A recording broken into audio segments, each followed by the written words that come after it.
Ada orang juga cerita Pak, penjual gogos. Tahu juga gogos toh? Pulang takziah, dia cerita tentang kematian, takut dia. Dia bilang sama istrinya, Bu, besok-besok kalau saya meninggal, jangan kau bungkus kain kafan, nah banyak pertanyaan bede. Jadi bagaimana Pak? Bungkus kak daun pisang. Supaya dikira kak gogos. Nggak ditanya-tanya mak. Oke, meninggal, dibungkus betul kain pisang. Begitu ditanam kembali sama pengantar, datang malaikat. Kenapa ada gogos ini? Kenapa ada gogos? Bakar! Tidak ditanya, langsung dibakar.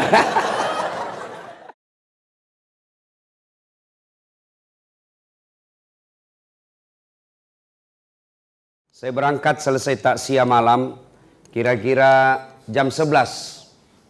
Saya naik mobil, beberapa saat kemudian saya tidur di belakang. Jalan jauh. Begitu kira-kira jam 1 subuh, karena dari Makassar ke Palopo itu kurang lebih 8 sampai 10 jam. Saya terbangun. Saya lihat, kenapa ini mobil singgah? Oh, ternyata saya lihat, sopirnya turun kencing. Dia turun dari sebelah kanan. Saya juga tiba-tiba mau kencing. Saya turun sebelah kiri. Ini mobil tinggi. Ya, jauh sopirnya kencing sebelah kanan, saya turun sebelah kiri. Begitu saya lagi kencing, saya pikir sekalinya ini sopir dia tidak tahu saya turun. Karena memang dia tidak lihat saya turun. Dan pada saat dia turun, saya lagi tidur. Sementara saya lagi kencing, belum habis, tiba-tiba lari itu mobil. La haula wala quwata illa billah. Nah kena ke awala. Lari saya lah, woi Musalaika, kau tinggalkan saya. Tapi apa hendak dikata, mobil sudah rapat, pada saat itu juga gerimis. Tidak didengar. Lah bu yotoe. Tinggallah saya mulai jam 1 dini hari. Nanti dia sadar ini sopir. Ketika tiba waktu subuh, dia balik. Ustaz, subuh mi. Dia nih, enggak ada Ustaz. Dia baru sadar saya ditinggal. Dia balik mobilnya, laju kencang. Masya Allah, dia baru tiba jam 6.15 pagi. Mulai saya jam 1 subuh. Semua mobil yang saya kasih singgah, tidak ada yang mau singgah. Yang mau ke Makassar tidak mau singgah, yang mau ke Palopo tidak ada yang mau singgah. Kenapa? Karena waktu itu tengah malam di hutan, ini tengah hutan Pak. Saya pakai putih-putih. Saya berpikir dia kira ini saya pocong. Tidak ada satupun yang singgah mengambilku. Ya, jam 6:15 baru dia singgah di tempat saya. Saya mau tinggalkan tempat itu. Saya bilang nanti dia pulang tidak dapat kak.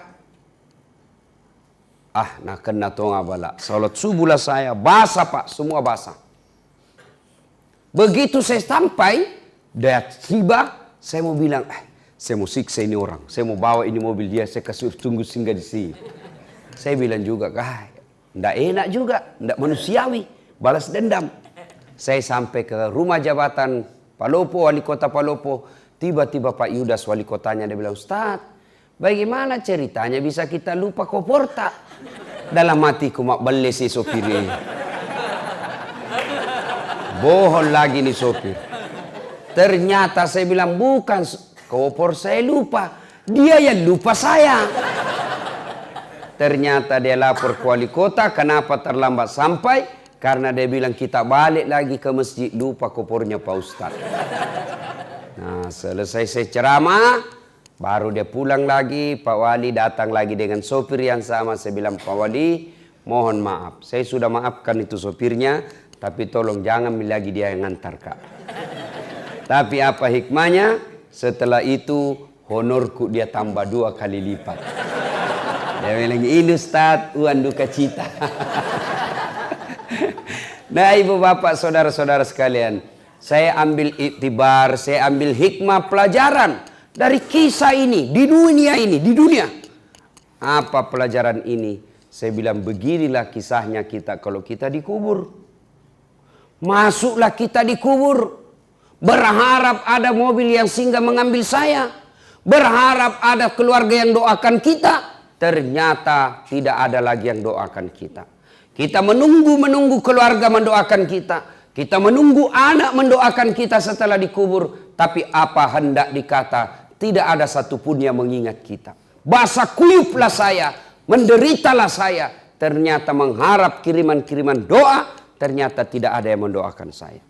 Beginilah kita, Pak. Merantau, kita datang ke Kupang. Bapak bekerja di sini. Kalau tidak senang, 2 tahun makin menderita. 3 tahun makin susah, 5 tahun tidak ada tanda-tanda bahagia. Lebih saya pulang ke Sulawesi. Begitu kan? Masih bisa ki pulang.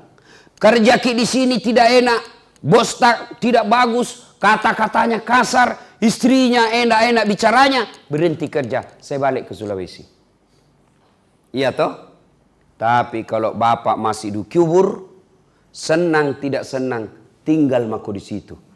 Tidak bisa kau lagi balik naik ke atas.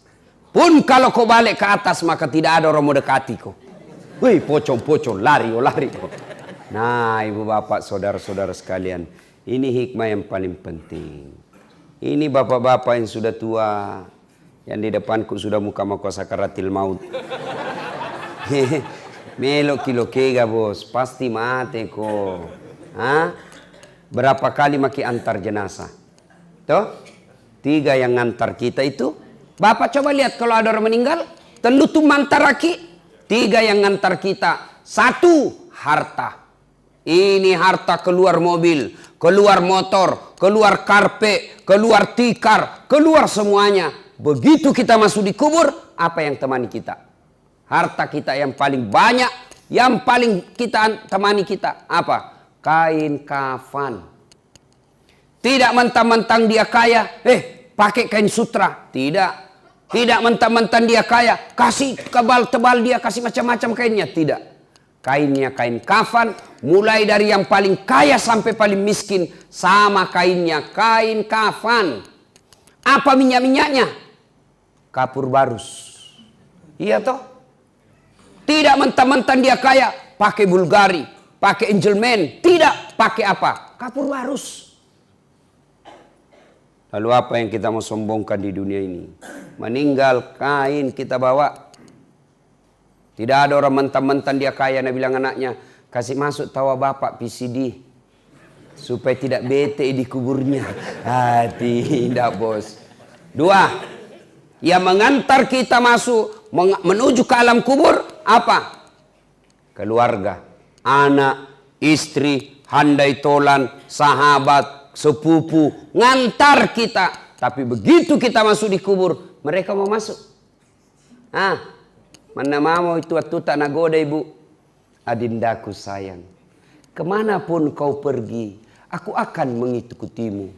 Gunung kan kudaki, lautan ku seberangi, masjid kau lewati. Iya toh, ibu-ibu, begitu meninggal ibu, mau kira-kira suami tak masuk di dalam? Mau kira-kira?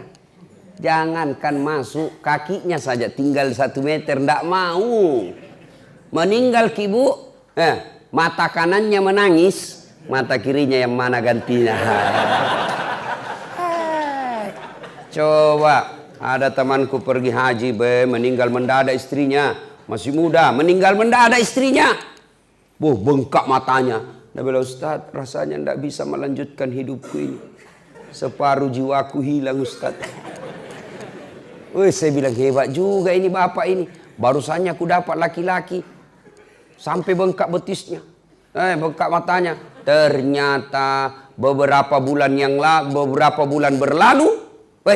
Saya lihat dia jalan sama perempuan jogging. Muda, putih, cantik. Saya tanya, Haji, siapa itu? Nah bilang yang baru, Ustaz.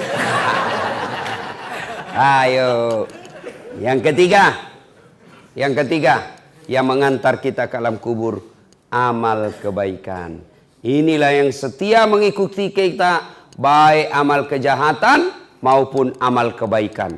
Kalau selama kita hidup, selalu banyak amal-amalnya, amal-amal ini yang menemani kita. Kalau kita tidak bagus amalnya, amal-amal ini yang menyiksa kita. Nah, ibu bapak, saudara-saudara sekalian, begitu bapak masuk ke kubur, seluruh pengantar sudah kembali. Bahkan Nabi jelaskan, langkah kaki orang terakhir yang mengantar jenazah masih didengar, datang malaikat. Maka yang pertama ditanya bukan puasa, yang pertama ditanya bukan haji, yang pertama ditanya bukan zakat, yang pertama ditanya sholat. Kembali, maka datanglah malaikat. Tanya, "Marrabbuka, siapa Tuhanmu?" Langsung dia bilang ini orang, tunggu dulu, orang baru datang. Ini karena waktu hidup di dunia suka berdebat. Ini dia ini. Biar malaikat mau juga nak debat. Ya. Siapa Tuhanmu? Marrabbuka. Ketuhanan yang Maha Esa. Langsung ditampeleng. Ini bangsa Indonesia ini. Yang selalu bilang, saya Pancasila. Tapi tidak beres sembayangnya. Blender. Dia bilang, ya Allah, naik malaikat. Ada hambamu mati, saya tanya marrabbuka. Dia jawab, ketuhanan yang Maha Esa. Itu bangsa Indonesia yang tidak beres sembayangnya. Ini kalau baik solatnya, datang malaikat. Orang bagus solatnya, 5 waktunya terpelihara, ada solatnya di masjid, datang ditanya, marrabbuka, siapa Tuhanmu? Solat berkata, mundur kau. Waktu kau hidup kau rajin pelihara solatmu, sekarang saya yang pelihara kamu. Kata solat, mundur kau, saya yang pelihara. Marrabbuka, siapa Tuhanmu? Solat kita menjawab, Allahu Akbar. Bila malaikat, tahu jagonya. Barusan ku dapat. Man nabiyuka, siapa nabimu? Dia jawab lagi, asyhadu Allah ilaha illallah wa asyhadu anna Muhammadar Rasulullah. Malaikat mungkar tambahi, tahu jagonya, anak kakak SS ini. Akhirnya malaikat naik melapor kepada Allah. Ya Allah, ada hambamu mati, saya tanya marrabbuka. Dia jawab, Allahu Akbar. Allah berfirman, itu orang baik solatnya. Tidurkan dia seperti nikmatnya tidur pengantin baru untuk menunggu hari kiamat. Kalau baik solat. Nah, ada orang juga cerita Pak, penjual gogos. Tahu juga gogos toh? Pulang takziah, dia cerita tentang kematian, takut dia. Dia bilang sama istrinya, Bu, besok-besok kalau saya meninggal, jangan kau bungkus kain kafan, banyak pertanyaan bede. Jadi bagaimana Pak? Bungkus kak daun pisang. Supaya dikira kak gogos. Nggak ditanya-tanya Mak. Oke, meninggal, dibungkus betul kain pisang. Begitu ditanam kembali semua pengantar, datang malaikat. Kenapa ada gogos ini? Kenapa ada gogos? Bakar. Tidak ditanya, langsung dibakar. Ibu bapak saudara-saudara sekalian. Nah, berikutnya, kalau masuk kita sudah dikubur, sepertilah saya tadi, menunggu orang yang singgah mengambil saya, ternyata tidak ada. Nah, ketika kita masuk di dalam kubur, kata Nabi, 3 saja. Apabila anak cucu Adam sudah masuk ke alam kubur, tidak ada yang bisa menolongnya kecuali 3. 1, apa itu? Anak yang soleh dan soleha. Ibu bapak meninggal, siapa doakan kita? Anak. Biar ada anak 7, biar anak-anak 9, tapi kalau tidak bagus agamanya, tidak doakan kita. Paling dia ke kubur sekali setahun. Kapan? Lebaran. Itu pun datang di selfie.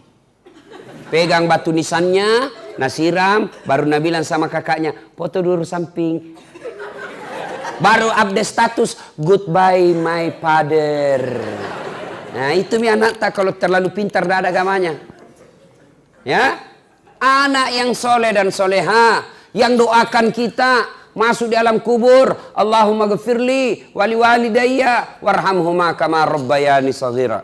Kalau baik agamanya, Kalau tidak baik agamanya, siapa nak suruh doa? Pak Doja. Baik kalau Pak Doja tahu bahasa Arab. Kalau tidak tahu bahasa Arab, setengah mati bilang amin. Dia pikir mamaknya nak doakan, padahal mamaknya Pak Doja nak doakan.